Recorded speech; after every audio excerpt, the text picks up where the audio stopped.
अश्विनी दुबे, यही सवाल मैं आपके पास रख रही हूं कि क्या ये जुडिशरी को कमांड में लेने की कोशिश है या फिर क्लीन करने का प्रोसेस इसी तरह से होकर गुजरता है?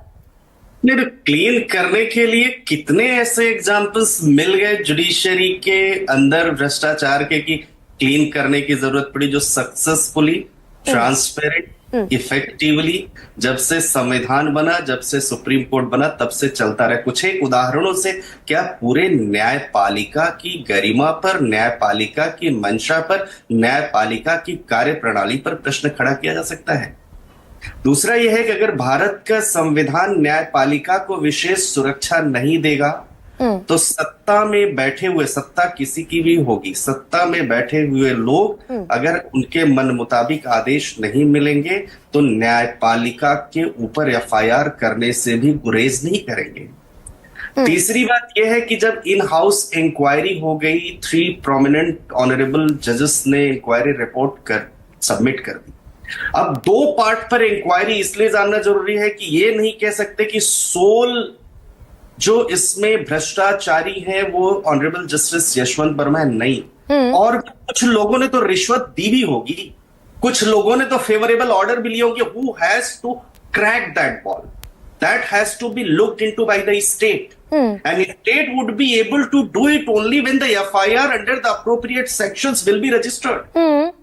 अब गरिमा जी, नेशन जानना चाहता है कि आखिर में जस्टिस वर्मा को वो सो कॉल्ड रिश्वत पहुंचाने वाले लोग और जो जिसमें उनके ऊपर वो कौन थे? चौथी बात ये है कि आर्टिकल 42 की बात, आर्टिकल 42 एकदम एक ऐसा सुप्रीम कोर्ट के पास पावर है जिसमें सुप्रीम कोर्ट के जजेस को टू डू कंप्लीट जस्टिस, को पूर्ण न्याय करने की इजाजत देता है। और पूर्ण न्याय करने के लिए नहीं, लेकिन इसके पहले वाले पॉइंट पर आती हूं अश्विनी जी। आप जो कह रहे हैं कि ये दरअसल जस्टिस यशवंत वर्मा की प्रोब होना कि भाई कहां से पैसा आया, कहां गया, सारा देश ये इस बात को लेकर कंसर्न होगा कि भाई हम जिस जुडिशरी पर इतना भरोसा करते हैं, जितना एहतराम करते हैं, उसके एक जज के पास, जस्टिस के पास पैसा कहां से आया। लेकिन अगर इस इंक्वायरी को फेयर एंड फ्री बनाने की कोशिश और मंशा होती तो अगले दिन वो नोट गायब हो जाते। देखिए, अब नोट, अब हम एक स्टेप उससे आगे चले गए। हाँ। अब यहां पर नोट गायब होना नहीं, यहां पर सवाल अब ये कि एस्टैब्लिश हो गया, पैसा मिला, पैसा जला। वो पैसा आया कहां से, वो पैसे कौन कौन से लोग थे जो इन्वॉल्व थे, ये जानना जरूरी है क्लीन अप के लिए। क्योंकि देश में जब कभी भी सरकारें, तो ये प्रोसेस तो पहले हो सकता था ना अश्विनी दुबे भाई, ये प्रोसेस तो जब सीजेआई ने बाकायदा प्रोब का सारा स्टेटस रिपोर्ट अपने डोमेन पर पब्लिश कर दिया, जब सीजेआई संजीव खन्ना खुद ये चाहते थे कि भाई फेयर एंड फ्री ट्रायल हो, तो एक रिक्वेस्ट भेजकर इसको शुरू करा देते, एफआईआर लॉन्च हो जाती। बीरा स्वामी के केस में 1991 में जो हिस्टोरिकल जजमेंट है, जो डील करता है कि किसी हाई कोर्ट या सुप्रीम कोर्ट के जज पर अगर भ्रष्टाचार का या कोई और गंभीर आरोप लगता है तो पुलिस तब तक एफआईआर दर्ज नहीं कर सकती जब तक सीजेआई की एफआईआर दर्ज करने की सहमति नहीं हो। क्या वो सहमति है? पहला प्रश्न।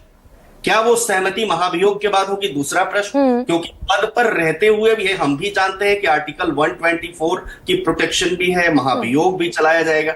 ये बड़े लीगल और टेक्निकल क्वेश्चंस हैं। इन क्वेश्चंस का आंसर भी honourable supreme court being custodian of constitution करेगा। सवाल यहां पर यह है क्योंकि ये एक सीधे कॉन्स्टिट्यूशनल इंटरप्रिटेशन की बात है। Merely submitting a report to the prime minister office without there being a recommendation to launch the FIR, क्या वो पावर्स है? अगर हम देखें, ये एक विषय है। नहीं, लेकिन अगर सीजेआई, अभी जस्टिस जकीउल्लाह खान साहब यही कह रहे हैं कि ये इतना बड़ा टेक्निकल बेंच है ही नहीं, जब सीजेआई खुद इन्वॉल्व है इस पूरे प्रोसेस में, तो उनको एक रिक्वेस्ट की जा सकती थी।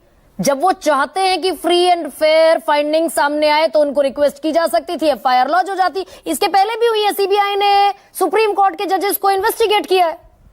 देखिए, एक बात समझिए कि जब तक पद पर रहेंगे तब तक उनकी इम्यूनिटी रहेगी, ये भारत का संविधान कहता है। जब तक वो पद पर रहेंगे तब तक इम्यूनिटी रहेगी, और पद से हटाने के लिए इम्पीचमेंट का होना जरूरी है। लोकसभा में कम से कम 100 सांसद और राज्यसभा में कम से कम 50 सांसद। तो यहाँ भी क्या सिस्टम को क्लीन करने के लिए अश्विनी यहीं पे खेल हो रहा है क्या? यहाँ भी सिस्टम को क्लीन करने के लिए बॉल तो सरकार के पाले में है ना। तो इसीलिए तो जरूरी यह है कि जो संविधान के अनुच्छेद 114, 24 सब क्लास 4 और 217 के तहत इम्पीचमेंट की जो प्रक्रिया है, जिसके 3-4 प्रमुख बिंदु हैं, संसद में प्रस्ताव पारित होना, जांच समिति का गठन हो गया, जांच हो गई, दोनों सदनों में वोटिंग होना, राष्ट्रपति की मंजूरी होना।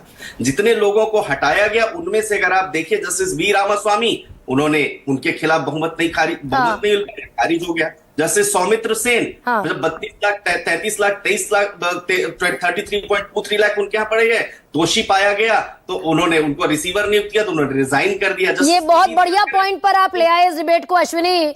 तो घूम फिर कर आरके सिंह, ठीक है अश्विनी, एक सेकंड सुलेमान, अश्विनी